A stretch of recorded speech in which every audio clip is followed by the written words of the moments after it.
নমস্কার। কেমন আছেন সবাই? আমরা ভালো আছি। আজকে একটু বেরিয়েছি। কিছু করার নেই। সেরকম কোনো প্ল্যানিং না করেই আজকে বেরিয়ে পড়েছি। ছুটির দিন তো, একটু ঘুরতে ইচ্ছে করল, তাই বেরিয়ে পড়েছি।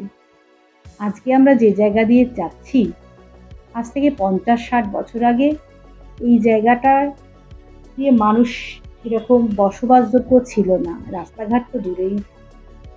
এখন দেখে মনেই হচ্ছে না, মনেই করতে পারবেন না যে আজ থেকে ৫০-৬০ বছর আগে এই জায়গাটায় ছিল বিশাল জলাভূমি বা জঙ্গলে ভরা। মানুষ খুব একটা আসতো না এই দিকটাতে।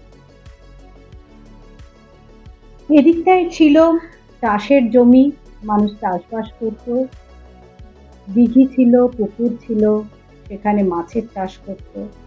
আর ছিল জঙ্গল, যেখানে ছিল ডাকাতরা, ডাকাতদের বাস। সে যাই হোক, সেসব তো অনেক পুরনো কথা।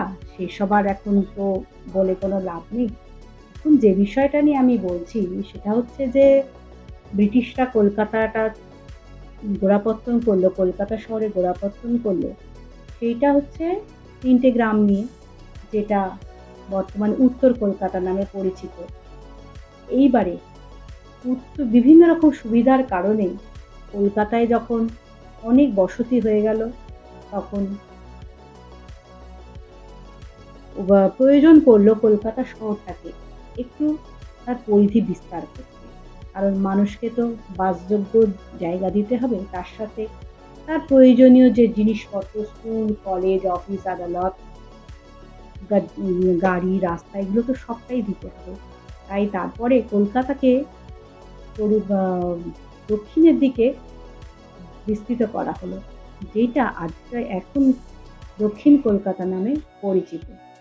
এইবারে পুরনো কলকাতা তো ব্রিটিশরা তৈরি করে গেছে, তাই পুরনো কলকাতার রাস্তা অনেক চওড়া চওড়া।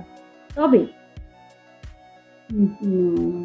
উত্তর কলকাতা তথা পুরনো কলকাতা, সে রাস্তায় চওড়া চওড়া থাকলেও সেখানে বাড়িগুলো ছিল অনেকটা গায়ে গায়ে, এবং সরু সরু গলি ছিল, যেগুলো কিন্তু মানুষের কিছু সুবিধাও হয়েছে, আবার কিছু কিছু অসুবিধাও হয়েছে ওই সরু গলিগুলোর কারণে।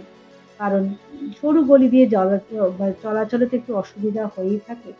কিন্তু উত্তর কলকাতার জল নিকাশি ব্যবস্থাটা ছিল একদম ব্রিটিশদের হাতে বানানো। যদিও সেটা এখন অবশ্য খুব একটা ভালো নেই। কিন্তু সেই সময় তারা তাদের শহরের মতন করে তারা এই উত্তর কলকাতাটাকে তৈরি করেছিল। আমরা যদি একটু সেন্ট্রাল কলকাতার দিকে যাই, দেখতে পাবো ব্রিটিশ লন্ডনের শহরেই আমাদের এই কলকাতা শহরটাকেই তারা তৈরি করেছিল। এইবারে যখন এই দিকটায় জনসংখ্যা বৃদ্ধি পেল, তখন কলকাতাবাসী কি করলো, কলকাতাকে আরেকটু বিস্তৃত করা হলো দক্ষিণের দিকে, যেটা দক্ষিণ কলকাতা নামে পরিচিত। সেই কলকাতাটার সঙ্গে উত্তর কলকাতার একটা তফাৎ আছে। উত্তর কলকাতাটা ব্রিটিশরা বানালেও পরবর্তীকালে ভারতীয়রা, বাঙালিরা যখন সেইখানে থাকতে শুরু করলো এবং ভারতের বিভিন্ন জায়গা, বিভিন্ন প্রদেশ থেকে যখন বিভিন্ন ব্যবসার কারণে, কাজের কারণে কলকাতার জনসংখ্যা বৃদ্ধি পেল, তাতে করে উত্তর কলকাতাটা না খুব একটা প্ল্যান মাফিক তৈরি করা গেল না।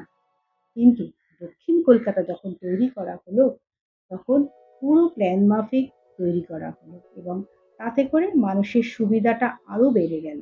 তাই দক্ষিণ কলকাতাতেও বসবাস শুরু হলো। এর সঙ্গে তৈরি হলো কি, সল্টলেক।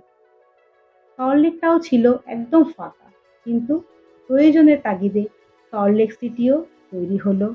এবং এখন যেটা তৈরি হচ্ছে বাইপাসের ধারও জনসংখ্যায় প্রচুর, বাইপাসের দিকটাও নতুনভাবে তৈরি করা হলো, এবং এখানে আরো চওড়া চওড়া রাস্তা তৈরি করা হলো, বড় বড় শপিং মল তৈরি করা হলো, হসপিটাল তৈরি করা হলো, বিভিন্ন জিনিস তৈরি করা হলো। এবং তারপরে কি হলো, তাতেও যখন হচ্ছে না, তখন যানজটের কারণে প্রচুর ফ্লাইওভার তৈরি করা।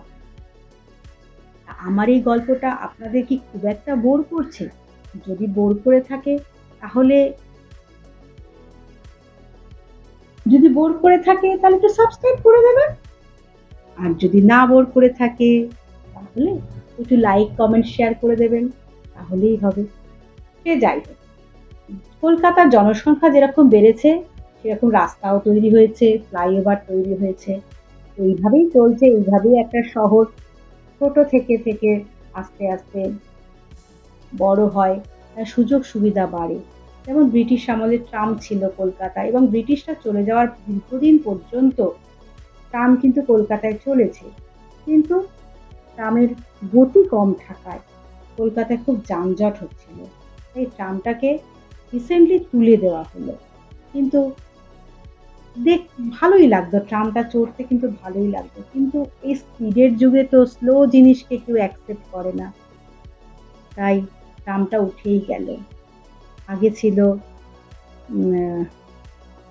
গ্যাসের আলো, কিন্তু ইলেকট্রিসিটি আসাতে গ্যাসের আলো, রাস্তায় যে গ্যাসের লাইটগুলো ছিল সেগুলো আস্তে আস্তে উঠে গেল।